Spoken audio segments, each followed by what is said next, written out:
Auburn, Oregon. That's Tanner. I'm Dion. Welcome back to the Sleepers channel. We'll be doing previews and recaps for every single player's era game, probably every Auburn, Oregon game all season. Um, this was a fun one. We finally got the really big Tahad Pettiford performance that we've been waiting We on. were wrong, Dion. We We were were. wrong. The We moment was were. not too big. We definitely owe him his flowers. I mean, 24 points. He was 9 of 18 from the field, 1 of 5 from three. You probably wish he, shot a little bit better from the three-point line, but that's being super nitpicky. I thought this was a great performance by Auburn. This kind of like I'll be honest. This was it for me with Oregon.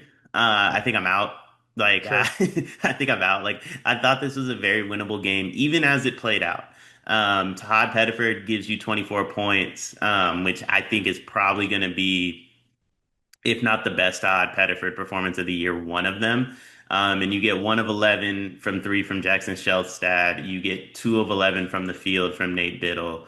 Um, if you can't get it done in this spot, like I don't think you're gonna be able to get it done at all. I thought it was a good Auburn performance. We were fine, the one you're finally waiting on, but I still think both teams just leave a lot to be desired. Yeah, I mean, Auburn didn't even need to really shoot well. The whole team didn't really shoot well from three, but Pettiford, who not just dropped 24, but also added 4 assists and 4 rebounds. First of all, really happy to just see him sort of finally put together a big game. He was masterful in ball screens. He toyed with Biddle in the drop. I mean, it was either just straight barbecue chicken to the rack, or he would just pull up in the mid range. He scored 16 points on 12 ball screens. It was 1.33 points per possession. Just unbelievable how he toyed with Biddle. It was just shocking. Oregon's defense really underwhelming all game.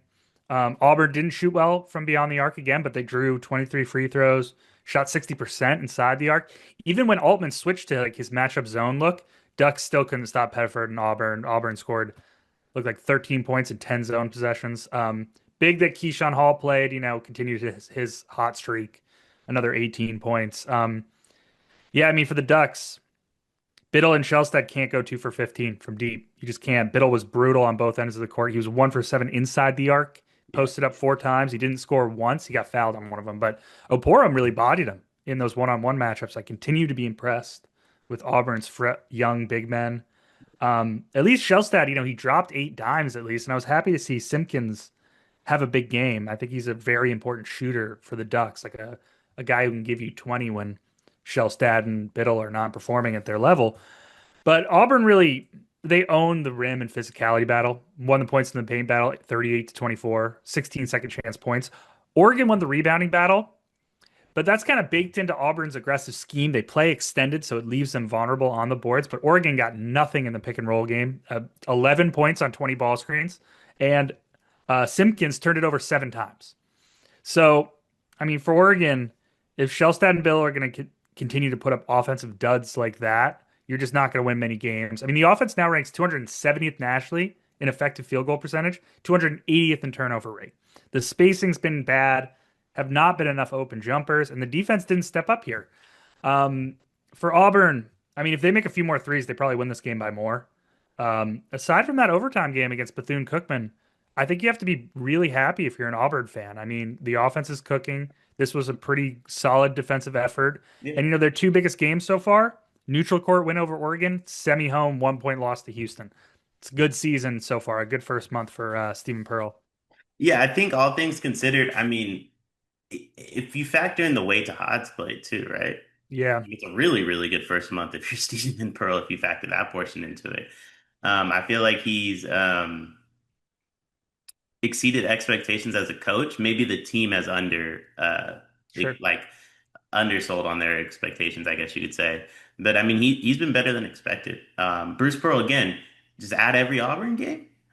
Yeah. Um, I hate to keep pointing that out, but I feel like he They, could coach. ESPN did an interview with Stephen Pearl at the halftime of the Vermont game, which I was obviously watching, and they asked Stephen Pearl, they were like, "Hey, what is your dad just going to show up to every game? Like, what's going on here? Is he allowed in the locker room?" Like, yeah, I thought of you. Look, like why not just let him be an assistant? Like he probably doesn't want to Yeah, recruit. He probably doesn't want to work very often, but like let's have him draw a setup. Can Yeah, we get one yeah. Get on ATO from Bruce, get on the maybe? bench, man. Come on, let's hurry up. Like I feel like he's just constantly at games. Yeah, But overall, like I think this team's exceeded expectations. Like at least from a coaching perspective. Eh, 1 point loss to Houston. Outside of the Bethune-Cookman game, they've been good. And yeah. I mean, they got And Bethune Michigan. Cookman really just shot the hell out of the ball that game. I mean, I think they were 60% from three. It was the only reason it went to overtime. Like Auburn right now has, I would say, exceeded my expectations for the team, and I'm really relatively impressed overall. Yeah, I just checked. Bethune-Cookman's playing right now, so I was curious like how many points they've thrown up. They got 35 points with 14 minutes left in the second half. So Yep. I'd say it's safe to say it's like pretty safe to say that that was just an anomaly performance, Yep. and Auburn was able to withstand it and get out of there. And again, I keep saying it. This is the first good Tahad game. So if you get the Tahad you're expecting, or let's say 70% of the Tahad you were expecting, how good is this team? Like, The on the offensive end, they're really good. yeah, They're like borderline top 10 offense because they're like I think I have them in my power ratings like 14th in offensive efficiency right now. The offense is cooking.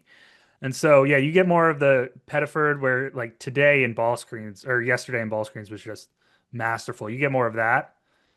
Ooh, this is a good offense. Should be fun to watch. yeah, I think I just feel like this team is so good. And I Yeah, don't think anybody realizes like what they could be. That's part of the reason I'm so hard on Tahad Pettiford. right. He's the engine, right? He's the one that makes them go. And like I feel like he just hasn't lived up to what I want him to live up to. And if he does, I think this is a SEC contender. But if he doesn't, I think Michigan could beat him by 25 tonight. Sure. I mean, Auburn was, I guess they were going a little under the radar because you lost, Broome and Baker Mazara and like everyone from kind of that big Final Four run. But I really like how they've replaced the pieces. And I'm really, again, just really impressed with those freshman big men.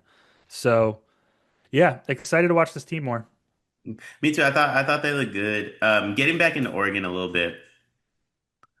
What is it like? What does this mean for them? Like, where does Oregon go from here? I think we know that Auburn's trending up, big game against Michigan tonight, but like, where does Oregon go from here? They need an offensive spark. That's it. They need something to work better on the offensive end where they get the spacing working better. They get more open shots for Shellstad. Biddle starts making his shots. Like maybe that two game gets better.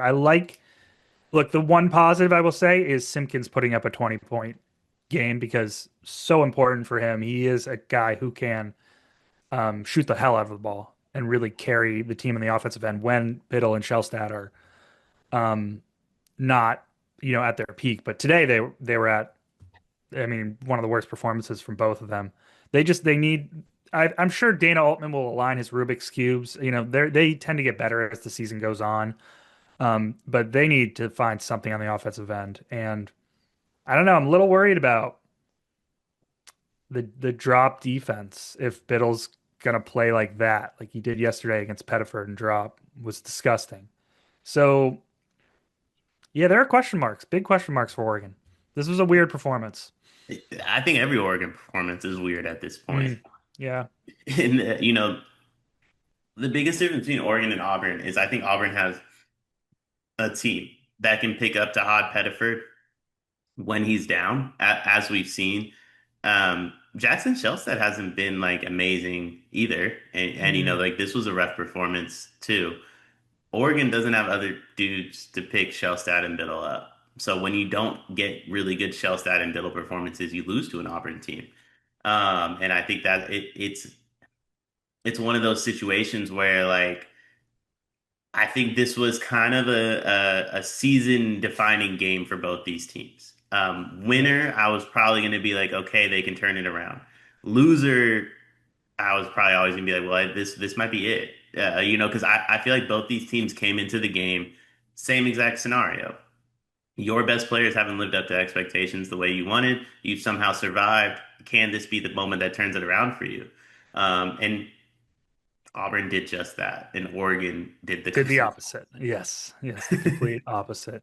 Yeah, we'll see. I mean, I'm not gonna like doubt Dana Altman until we're in February and they're still, 250th in effective field goal percentage. At least they're still smashing the boards, they're still getting to the line, but God, they got to make some shots and they got to just the whole offense needs to work a little bit better. It needs to be um just execution based. I think is the problem. They're not getting enough open shots. They're not working well enough and Biddle hasn't been good enough down low. So, we'll see. It's gonna be a long season for them because I think the Big Ten is arguably the best conference in the country right now. Oh yeah. And I'm looking at their schedule, and you're an Oregon team that you're on the road at Purdue. Um, you're on the road at Indiana right after the Purdue game, by the way. You get Michigan, granted you get Michigan at home, but you have to play on the road at Illinois. So you're playing the three best teams in the conference, and two of the three you have to play on the road. You're not getting a break. And you get Washington to end the conference at home March 7th. Like that's not an easy one either. Overall, I think Oregon has some issues they got to work out. When do they pull the plug with Altman? That we'll end it on that. Like when does it just become like the same old story? Uh it's tough, man. I mean, I he hasn't had like the greatest past few years. I mean, well, won a couple tournament games. Yeah, Like made a Sweet 16 in 2021. I don't know. I mean, he's a far cry from those elite Oregon teams of like the late tens, but yeah. I don't know. I don't think he pulled the plug yet. But if they keep dropping like this as the season goes on, then I think I'll start to be like, hot seat talk maybe, but not yet. It's just an interesting situation because you would think in the world of NIL, Phil Knight and them could have anybody they want as a head coach. They could have anybody on the roster that they want on the roster, and it doesn't seem like they're getting anybody that they want. And I'm not blaming Dana Altman for that. Maybe Phil Knight just doesn't want to pony up the money. I don't know, Mhm. but you would think in the world of NIL, and Oregon would be like a big dog in basketball the way they are football, and it would cost them a fraction of the price, by the way, probably too. Right. So Yeah. it's just an interesting scenario. But I'll end it on this. Auburn fans, Tahad Pettiford, hand up accountability. I was wrong. Tahad saw 30 NBA scouts and went crazy. He deserves all the love and praise in the world. That was a phenomenal performance, not just from him, but the team as a whole. All eyes on them against Michigan tonight. We'll have previews and recaps up for every single player. Is there a game?